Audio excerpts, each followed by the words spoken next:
Hello and welcome to Newsmax Health. I'm John Bachman. Joining us right now is Academy Award nominated actress Virginia Madsen, star of the hit film Sideways. And she's here to talk about a couple of topics that are not exactly easy for any of us to discuss, really, especially for me. One is sex after menopause, and the other is getting older, especially taboo in Hollywood. Now, as a man, I have a feeling I'm going to learn a lot here with you today, Virginia, and it's going to be beneficial down the road, hopefully, because I'm also a husband. So I think ladies and gents should listen very closely. Well, I might make you blush just a little bit. All right, well, that would not be a first. Virginia, of course, it's nice to talk to you and have you with us here at Newsmax Health. Thank you. Thank you very much. All right, so tell us about this new education campaign you're involved in to help postmenopausal women talk about and get treatment for health conditions that can both damage their sex lives and destroy relationships. Yes, this is a condition known as Dysspareunia, which basically is painful sexual intercourse due to menopause. And this is a condition that women, a vast majority of women, are just sort of suffering in silence, and they're not talking about it. And as I was sort of doing my research into where I'm going and what's going to happen to me, I thought, well, I don't have any problem talking about my sexual health, but I was surprised to learn how many women do.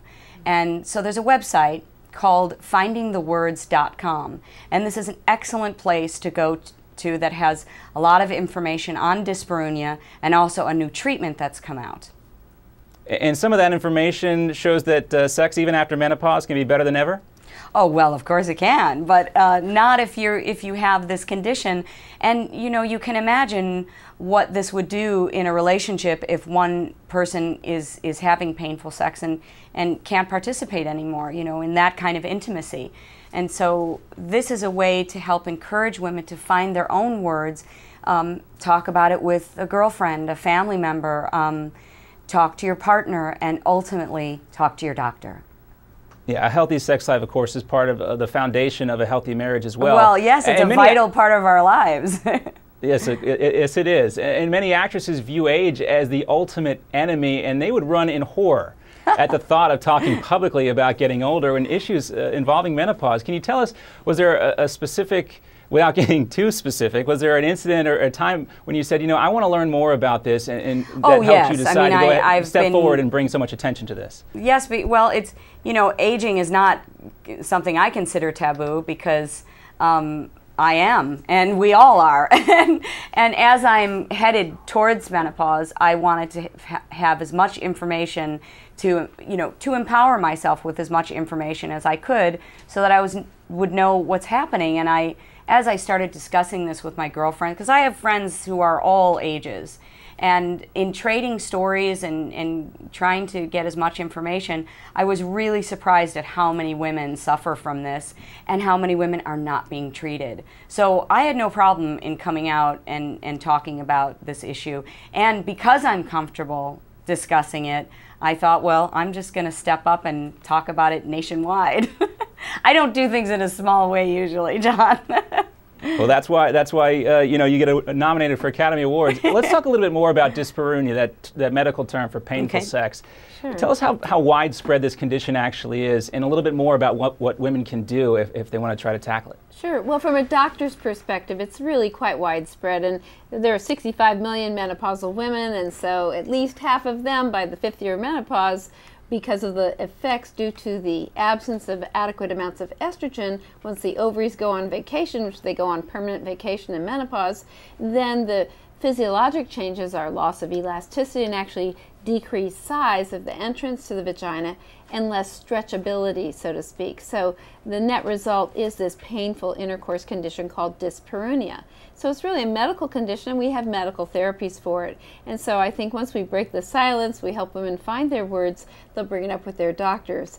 Doctors, and this is the other side of the equation, for whatever reason, tend to not bring this up at the office visit either. So it's like a compounded problem of silence, and yet we do have therapies. In fact, we have a new oral therapy that just came on the market, brought to us by Shinogi, and the name is Osphena, and it's a non-estrogen oral medication that works beautifully to reverse those physiologic changes due to prolonged menopausal low estrogen states that cause painful intercourse. So that's one option. There have been many other options available that women just have not availed themselves of for one reason or another.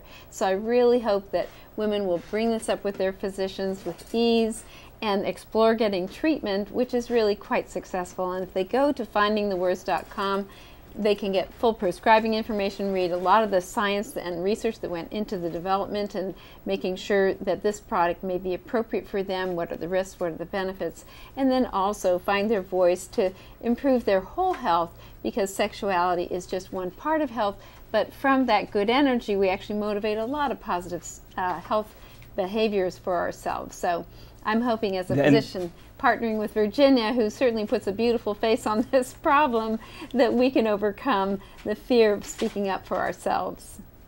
Yeah, and it's important to have a website like findingthewords.com where some women can take these steps, kind of the first couple steps to getting solutions here in a more private way. And I know that's also been beneficial to a lot of men who are trying to figure out erectile dysfunction and things of that sort. Virginia, you know, back to what we were talking about with youth being so celebrated in Hollywood. Menopause, of course, not so much. Are you worried at all about speaking out about age and health issues and how they will affect your career and perhaps what people might think of you? Oh, no, John. I can't affect what people think. You know, everybody knows how old I am. I've never made a secret of it. And I look to, you know, I have great role models like Helen Mirren and Meryl Streep and Susan Sarandon. I mean, you know, I don't think they have much of a problem with aging either. So, you know, it's all in how we look at ourselves. You know, our happiness comes from within, and I've got my feet firmly planted on the ground, and I have a terrific mother who's my mentor, and so, you know, because I'm comfortable with this. It's now I'm at an age where I can facilitate and I can help younger women and women my age to become informed in what they're going through and what they will go through. Yeah, and it's you know, easy to say and easy to see. Confidence portrays a certain level of attractiveness, and that's true at any age. So when women are comfortable in their own skin, it's yes, you know, you're very right about that. You're very right about that. So let's talk a little bit more about something that we've all been talking around here in the office. Of course, you've done many fantastic projects, but most people probably remember you from your Academy Award Academy Award nominated role in Sideways, and that great scene in which you star with Paul Giamatti, and you wax eloquent about the virtues of good wine. Since Sideways has come out, there's been a lot of research showing that a moderate amount of red wine is actually healthy, especially for the heart. I guess you liked red wine before you did that movie, and that came across in your... Well, cheers to that, John. Yes. Yeah, are you drinking a lot of red wine? I mean, now that you have the justification to do so, even more so after the movie role? Well, I suppose that was my justification at the time, because it was research. But